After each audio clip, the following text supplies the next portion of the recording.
मैं ब्रेड हूँ रे।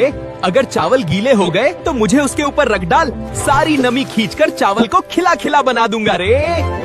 मैं सब्जी हूँ रे। अगर नमक ज्यादा डाल दिया तो आटे का गोला डाल दे रे, सारा नमक गायब। मैं हरी मिर्च हूँ रे। अगर दही जमाना भूल गए तो मुझे गर्म दूध में डाल, डंठल समेत दही झटपट जमा दूंगा रे। मैं चीनी का दाना हूँ रे। अगर बिस्किट नरम हो गया तो उसके डिब्बे में मेरे 5-6 दाने डाल, एकदम कुरकुरा कर दूंगा रे। हमने बता दिया रे। अब जिम्मेदारी तेरी है। इसको उसी को भेज दे जो रोज यही गलती करता रे।